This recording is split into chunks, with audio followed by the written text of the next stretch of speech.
दोस्तों स्टडी 91 के YouTube channel में आप सभी का बहुत बहुत स्वागत है। और आज दोस्तों हम लोग वीकली करंट अफेयर की सीरीज को कवर करने जा रहे हैं, जिसमें आज हम बात करने वाले हैं 13 से लेकर के 18 जुलाई के मोस्ट इंपॉर्टेंट क्वेश्चन आंसर के बारे में। जी हाँ दोस्तों, पिछले एक हफ्तों में आपको जो कुछ भी पढ़ाया गया है डेली करंट अफेयर में, उन सभी प्रश्नों का रिविजन कराना है मुझे, और जो भी प्रश्न इंपॉर्टेंट हैं केवल उन्हीं प्रश्नों पर आज हम लोग चर्चा करेंगे। नीचे डिस्क्रिप्शन में लिंक दिया गया है, जहां जाकर आप पीडीएफ भी डाउनलोड कर सकते हैं और साथ ही साथ आप टेस्ट भी दे सकते हैं। तो चलिए स्टार्ट करते हैं, और थोड़ा जल्दी जल्दी मैं आपको आज पढ़ाऊंगा। क्यों? क्योंकि एक रिवीजन सीरीज है, तो यहां पर चीजें आपको याद होनी चाहिए, बिकॉज अभी 1 वीक के दौरान ये सारी चीजें आपको पढ़ने के लिए मिली हैं। ठीक है, एक बात और याद रखिए, अगर अभी तक आप एप्लीकेशन नहीं डाउनलोड किए हैं तो बहुत बड़ी गलतफहमी आपकी, जल्दी से इसको डाउनलोड कर लीजिए, क्योंकि यहां पर बहुत सारे मटेरियल दिए गए हैं जिसके माध्यम से आप सबसे बेहतर तैयारी कर पाएंगे। ठीक है, यहां पर सबसे अच्छा सेगमेंट है वीडियो क्लास का। ठीक है,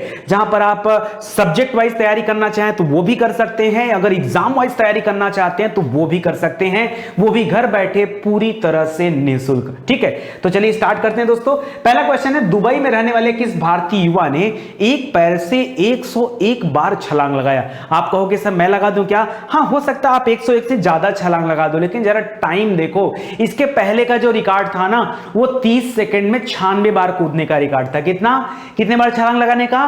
30 सेकंड में 96 बार। बोलो लगाओगे क्या? नहीं लगाओगे ना? और ये रिकॉर्ड तोड़ करके 101 बार इन्होंने छलांग लगाया। इनका मूल स्थान जो है, पैदाइश जो है, वो दिल्ली का है, बट अभी ये दुबई में रहते हैं, और इनका नाम है सोहम मुखर्जी। क्या नाम है? सोहम मुखर्जी। इनको जो है गिनीज बुक ऑफ रिकॉर्ड में इनका नाम दर्ज किया गया है। इमेज आपके सामने है। ठीक है, आप याद रखेगा, विकलांग हैं, दिव्यांग हैं, इसको भी आप ध्यान दीजिएगा। ठीक है, तो काफी इंपॉर्टेंट है, दुबई में प्रेजेंट टाइम रहते हैं सोहम जी, इसको आप ध्यान रखेगा। ये बाकी चीजें मैंने यहां पर आपको बता दिया। आगे देखते हैं, भारत की पहली ई लोक अदालत का आयोजन कहां पे किया गया? देखिए, कुछ दिन पहले मैंने एक प्रश्न और भी पढ़ाया था कि वर्चुअल कोर्ट का आरंभ कहां पर हुआ, तो उत्तर प्रदेश में सबसे पहले वर्चुअल कोर्ट बनाए गए। वर्चुअल कोर्ट मतलब कि इसका निपटारा जो है वो वर्चुअली किया गया, लेकिन यहां पर एक प्रॉपर तरीके से ई अदालत बनाया गया, जो कि अपने आप में इस तरह का पहला अदालत है, ई अदालत। ठीक है, और क्योंकि कोविड-19 की वजह से सभी ऑफिसेज बंद हैं, ऐसे में अदालत को जो है ई अदालत में कन्वर्ट किया गया।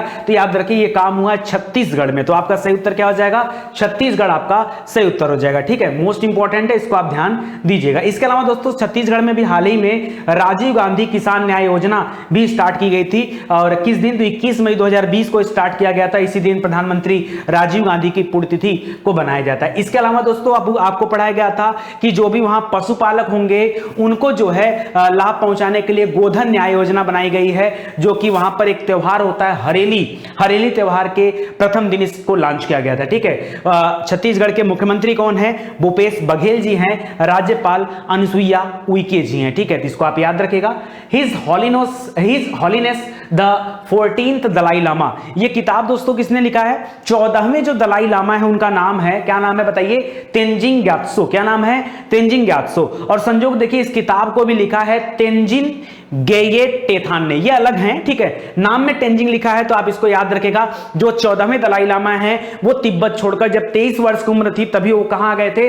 भारत में आ गए थे, मतलब रहते वहां थे, बाद में भारत में आ गए थे। भारत में हिमाचल प्रदेश जो राज्य है, वहां पर एक जगह है धर्मशाला, वहां पर ये रहते हैं। इनके जीवन शैली का उल्लेख इस किताब में किया गया है। 14th दलाई लामा के जीवन के बारे में इस किताब में बताया गया। ठीक है, तो याद रखेगा, काफी इंपॉर्टेंट क्वेश्चन है, और ध्यान रखेंगे तो आपको बड़ा ही मजा आएगा। बहुत जल्द ही आपको पढ़ाया गया था, अभी शायद कल ही आपके पास से वीडियो अवेलेबल हो पाया होगा। ठीक है, बुक्स एंड आर्थर के बारे में, जिसमें मैंने आपसे डिस्कस किया जितने भी राइटर हैं जो अभी हाल फिलहाल में बुक्स आई हैं उनके बारे में।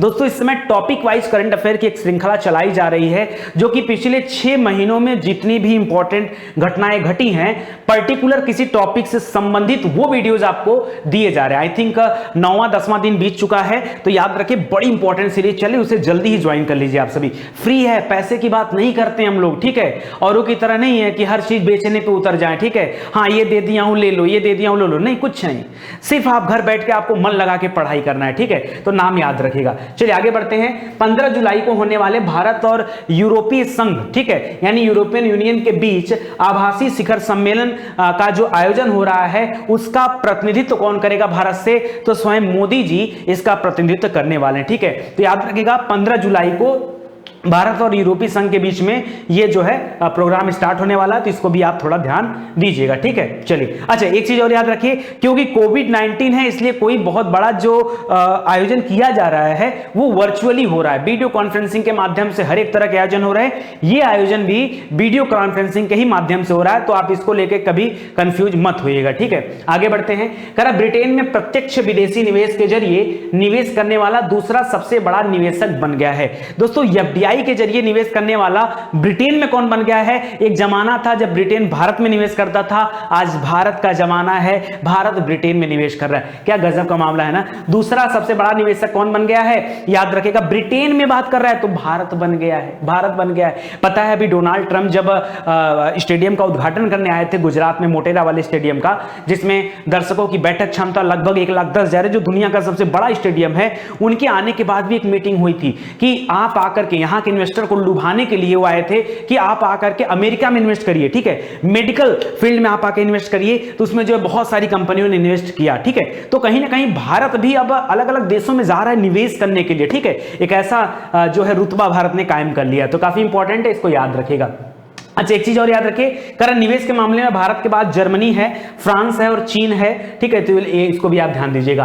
कोरोना वैक्सीन के ह्यूमन ट्रायल को पूरा करने वाला दुनिया का पहला देश कौन सा बना? जी हाँ, काफी दिन से हुआ हल्ला हो रहा था कि कौन बनाएगा कौन बनाएगा कौन बनाया। बहुत सारे देश रिसर्च में लगे थे, चाहे वो जापान हो, चाहे अमेरिका हो, स्वयं भारत भी है, चीन भी है, सब लोग लगे थे। लेकिन कोरोना की फाइनल वैक्सीन सबसे पहले बना के दिया रूस ने। किसने बना के दिया? रूस ने बना के दिया। तो उसको आप जो है याद रखिएगा, रूस ने सबसे पहली वैक्सीन बना के दिया और उसका ह्यूमन ट्रायल भी कर लिया। बहुत बढ़िया है। तो अभी जल्द अगर मार्केट में आ जाए तो बहुत सारे लोगों की जान बच सकती है, क्योंकि कहीं ना कहीं सबके मन में एक जो है बड़ा दुरू स्थिति बन गया इस समय। अभी मैं कल का डेटा देख रहा था दोस्तों, कल मतलब शनिवार का डेटा देख रहा था, उसमें क्या था कि पता चला है कि लगभग 35,000 केसेज आ रहे हैं एक एक दिन में। 35,000 मतलब वो दिन दूर नहीं जब एक एक दिन में लाखों लाखों पेशेंट आएंगे। सोचिए क्या हालात होंगे, ठीक है। मैं उस हालात से गुजर चुका हूं। पिछले 4-5 दिनों पहले मेरे साथ भी एक इस तरह की घटना घटी। 5 दिन नहीं, ये घटना है लगभग 3-4 जुलाई का, ठीक है। उस समय घटना कुछ ऐसी घटी कि मैं एक ऐसे पर्सन के कांटेक्ट में आया, ठीक है, जो किसी अदर पर्सन से मिला हुआ था और वो पेशेंट जो है कोरोना पॉजिटिव आ गया। तो कुछ घरेलू मामले थे, इस वजह से अब वहाँ की बातें कुछ ऐसी हो गई, ठीक है। लेकिन भगवान की दया से बाद में आपकी क्लासेस भी काफ़ी दिन तक डिस्टर्ब थी, मैं यहाँ पे अवेलेबल नहीं था। पूरी टीम जो है सब कुछ मतलब इतना अव्यवस्थित हो गया था, मैंने कभी सोचा नहीं था। क्योंकि इस पूरे लॉकडाउन के पीरियड में जिस तरीके से एक्चुअल में लॉकडाउन का पालन होना चाहिए उस तरीके से हम लोगों ने किया, बट जब घरेलू मामला ही ऐसा आ गया तो भी क्या कर सकते हैं, ठीक है। क्योंकि कुछ निजी चीज़ें थी जहाँ पे हम उन चीज़ों से दूर नहीं जा सकते, तो चीज़ें फेस करनी पड़ी। लेकिन बाद में हम लोगों ने टेस्ट कराया, बाद में पता चला नहीं कोई दिक्कत नहीं है, सब लोग निगेटिव हैं, कोई प्रॉब्लम की बात नहीं है। तब जा करके थोड़ा सा जान में जान आया कि चलो, अभी तक तो बोर्ड में खाली बातें होती थी, वो चीज़ें सामने आ गई थी। कभी आपको खाली समय में आता हूँ, लाइव आता हूँ तो बताता हूँ कि वो जो स्पेशली 3-4 दिन थे जिस समय दिमाग में उलझन चल रहा था, उस समय क्या बीत रहा था हम लोगों के ऊपर, ठीक है। खैर वो बात की बात है, कोई दिक्कत नहीं है, परेशानी नहीं, ठीक है। चलिए, तो यहाँ पर ह्यूमन ट्रायल की बात हो रही है और ह्यूमन ट्रायल जो हुआ है वो याद रखिए किसने किया है? रूस ने किया है। तो रूस आपका यहां पर सही उत्तर हो जाएगा। आगे बढ़ते हैं। कह रहा किस राज्य के नादौन पुलिस थाने को देश का और राज्य का सर्वश्रेष्ठ पुलिस थाने का दर्जा दिया गया? तो इसको याद रखें दोस्तों, ये थाना है हिमाचल प्रदेश का, ठीक है। कहां का है? हिमाचल प्रदेश का थाना है और इसको देश का नंबर 1 थाने का दर्जा दिया गया है। और मुझे नहीं समझ में आ रहा है कि ये पुलिस थाने की बात कैसे आगे, भी कुछ दिन पहले भी मैंने करंट अफेयर में पढ़ाया था। एक बार जरा आप कमेंट करके बताइएगा। अभी अचानक से क्वेश्चन दिमाग में आ गया मेरे कि हम लोगों ने पढ़ा था, आई थिंक कि अंडमान निकोबार का कोई थाना था। क्यों? सही बोल रहा हूं ना? अंडमान निकोबार का कोई थाना था जो देश का सबसे बेहतर थाना बनाया गया था। हो सकता हो यहां पर कुछ और चीजों की बात हो रही हो। क्या होते हैं? मानक होते हैं अलग अलग, ठीक है। उस मानक के हिसाब से चीजें बदली जाती हैं, ठीक है। हमीरपुर एक जिला है, हमीरपुर हमारे उत्तर प्रदेश में ही पड़ता है, लेकिन ये वाला जो हमीरपुर है वो आपके हिमाचल प्रदेश में है। तो इसको याद रखिएगा, उसको सर्वश्रेष्ठ पुलिस थाने का दर्जा दिया गया है। हो सकता हो 2019 का रहा हो, अब हम लोग 2020 में आ चुके हैं, ठीक है। करा अ सॉन्ग ऑफ इंडिया, इस पुस्तक के लेखक कौन है? आपको बुक्स एंड आर्थर में ये भी पढ़ाया गया। असॉन्ग ऑफ इंडिया के लेखक है रस्किन बॉन्ड। इमेज जो देख रहे हैं ना, रस्किन बॉन्ड जी का इमेज है, आप इसको याद रखिएगा, ठीक है। तो इसमें उन्होंने अपने जीवन का उल्लेख किया है कि जब वो 16 साल के थे तब जो है उन्होंने कैसे पत्रकारिता की दुनिया में कदम रखा और कैसे आज इतने बड़े राइटर के रूप में हम उन्हें याद करते हैं, रस्किन बॉन्ड, ठीक है। तो इसको आप याद रखिएगा, काफी इंपॉर्टेंट है।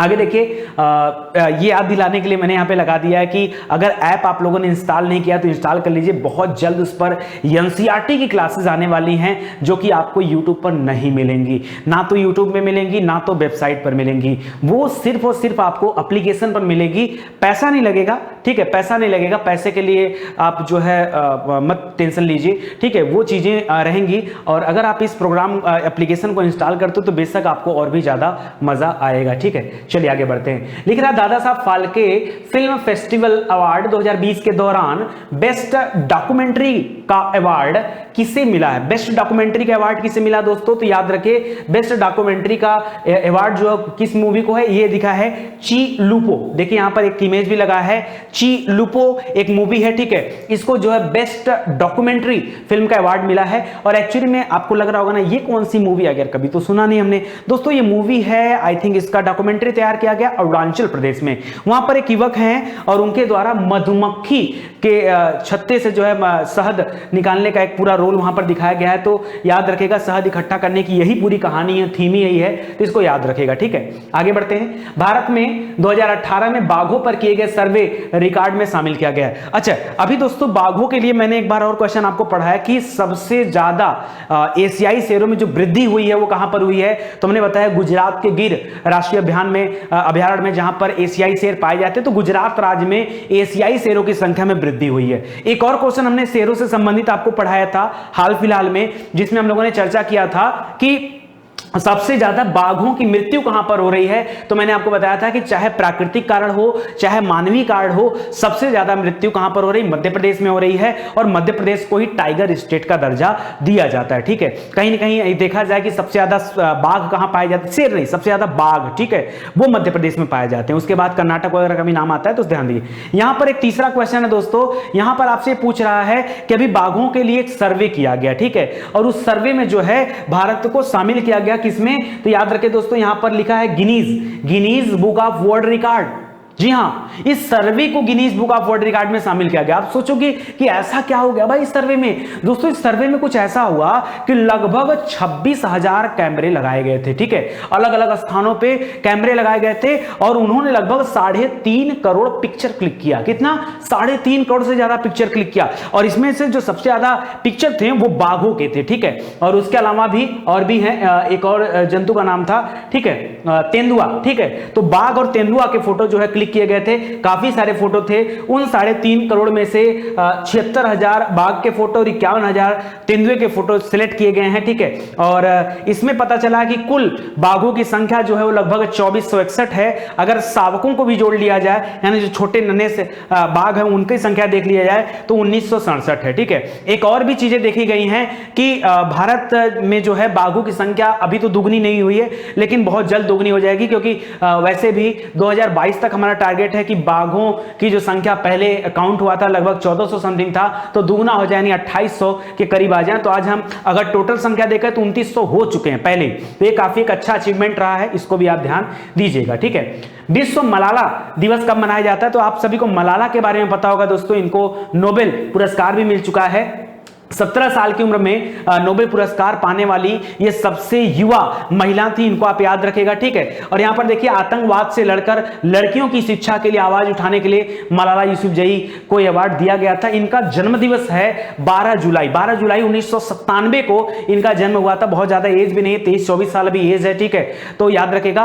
और इनके जन्म दिवस के अवसर पर मलाला डे मनाया जाता, 12 जुलाई को मनाया जाता मलाला डे, ठीक है, इसको याद रखेगा। प्लस 11 जुलाई को मनाया जाता जनसंख्या दिवस, उसको भी आप याद रखिएगा, ठीक है। आगे देखते हैं। करा ईरान ने हाल ही में किस देश को बड़ा झटका देते हुए चाबहार रेल परियोजना से अपने आप को बाहर कर लिया है। चाबहार जो पोर्ट था ईरान में भारत की सहयोग से ही चाबहार पोर्ट बनाया गया था। ईरान की राजधानी है तेहरान। अब ईरान इस चाबहार में जो रेल परियोजना बनाई जा रही थी भारत के द्वारा, उससे भारत को झटका देते हुए बाहर निकल रहा है। तो ये हमारे लिए जो है बुरी खबर है। और धीरे धीरे करके आप देखेंगे तो हमारे जो पड़ोसी देश हैं, चाहे वो श्रीलंका हो, चाहे वो बांग्लादेश हो, चाहे वो नेपाल हो, भूटान को छोड़ दीजिए, चाहे वो पाकिस्तान हो, ये सभी कहीं ना कहीं हमारे जो है विपक्ष में आ चुके हैं। तो ये चीजें आपको थोड़ा सा ध्यान देना होगा। ठीक है, चलिए आगे बढ़ते हैं दोस्तों। अगला क्वेश्चन है, वित्त वर्ष 2019-20 में भारत का सबसे बड़ा व्यापारिक साझेदार कौन सा देश बना? वित्त वर्ष 2019-20 के लिए सबसे बड़ा व्यापारिक साझेदार जो बना है वो बना है अमेरिका। हमारे लिए कौन बना है? अमेरिका साझेदार बना है। सबसे ज्यादा इन्वेस्टमेंट इसी के माध्यम से आया है, इसको भी आप याद रखेगा, व्यापारिक साझेदार। ठीक है, तो इसको ध्यान दीजिएगा। आगे देखते हैं।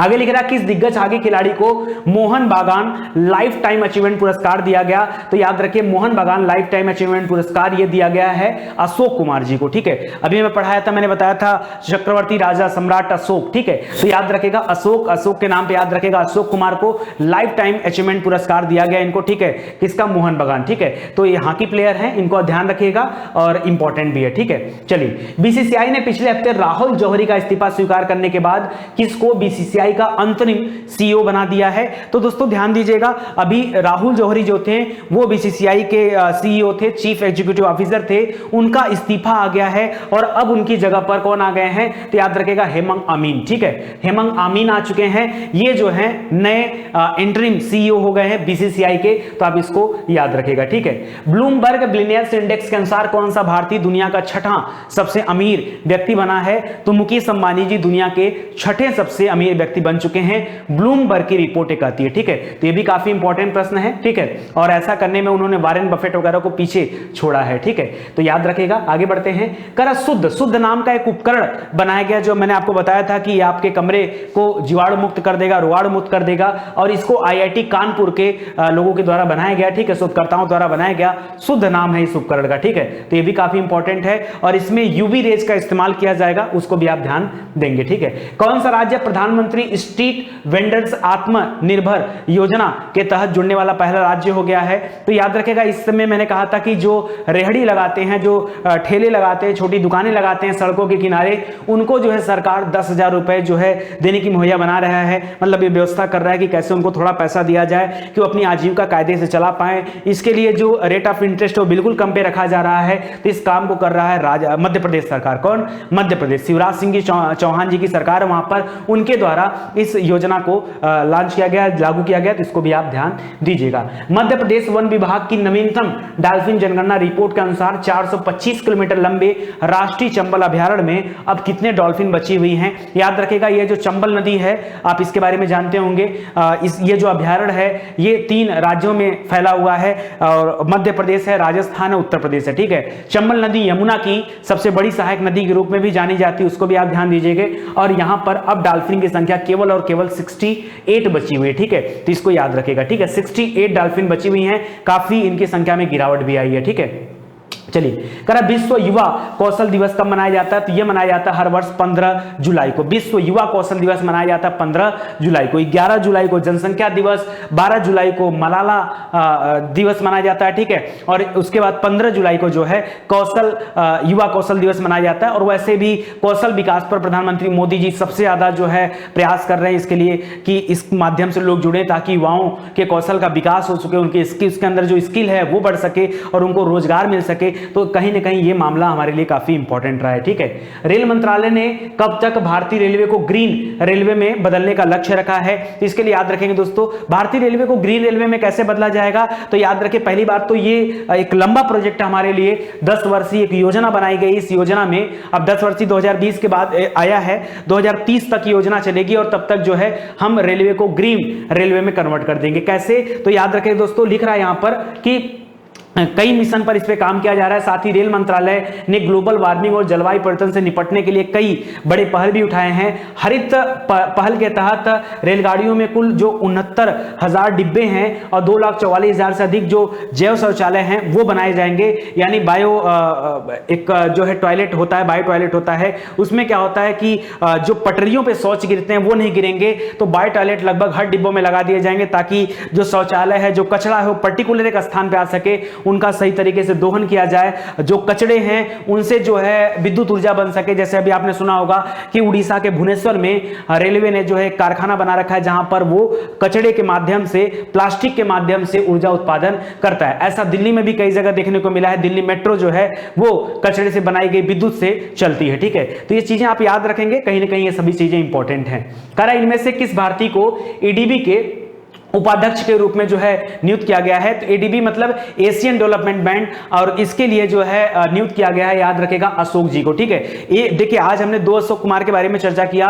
एक अशोक कुमार जी को मोहन बागान लाइफ टाइम अचीवमेंट पुरस्कार मिला था, और ये जो है ये एशियन डेवलपमेंट बैंक से संबंधित है। इनका नाम है अशोक लवासा। वो अशोक कुमार है, अशोक लवासा। ठीक है, तो याद रखेगा। दिवाकर गुप्ता का स्थान लेंगे जिनका कार्यकाल 31 अगस्त को समाप्त हो रहा है। ठीक है, तो इसको याद रखेगा। एडीबी का नया उपाध्यक्ष जो है इनको बनाया गया। ठीक है, आगे बढ़ते हैं दोस्तों। एडीबी में अभी कुल 69 सदस्य हैं, जिसमें से 49 एशिया प्रशांत क्षेत्र से संबंधित हैं। ठीक है, अध्यक्ष है वहां पर मात्सुगु अस्कावा, मुख्यालय है फिलीपींस में, इसको भी याद रखेगा। ठीक है, भारत की पहली संपर्क रहित कार पार्किंग किस एयरपोर्ट में बनाया गया? तो दोस्तों याद रखेगा, हैदराबाद एयरपोर्ट, हैदराबाद है तेलंगाना में, तो वहां पर पहली जो है पार्किंग रहित ये बनाया गया। अभी देखिए ये सब चीजें हो रही कोविड-19 को ध्यान में रखते हुए। ठीक है, कोविड-19 में क्या है, सोशल डिस्टेंसिंग मायने रखता है, तो उसी पर ये चीजें हैं कि संपर्क रहित कार पार्किंग, यानी लोगों को जो एक दूसरे से टच नहीं करना पड़ेगा। सोशल डिस्टेंसिंग को ध्यान में रखते हुए इस तरह की व्यवस्था बनाई गई, तो ये काफी इंपॉर्टेंट है। ठीक है, चलिए आगे बढ़ते हैं दोस्तों, और आज के लिए इतना ही। ये चीजें समाप्त हो गई, ज्यादा क्वेश्चन नहीं थे यहां पर। पिछले 1 वीक के लिए जो भी इंपॉर्टेंट क्वेश्चन है वो आपसे डिस्कस कर लिए गए। इस समय जो टॉपिक वाइज करंट अफेयर चल रहा है, मैं बार बार कर रहा हूं, आप उसको जरूर देखिए। प्लस सब्जेक्टिव प्रोग्राम से संबंधित जो भी वीडियोस दिए जाते हैं उससे भी आप जुड़े रहिए, और एप्लीकेशन को अगर आप इंस्टॉल कर लेंगे तो बेशक आपके पढ़ने के लिए इतनी चीजें हो जाएंगी कि आप आराम से, इत्मीनान से अपनी पूरी तैयारी कर पाएंगे। ठीक है, आज के लिए बस इतना ही, मिलते हैं अगले लेक्चर में। तब तक के लिए जय हिंद, जय Bharat. Thank you so much. Video को शेयर करना दोस्तों मत भूलिएगा।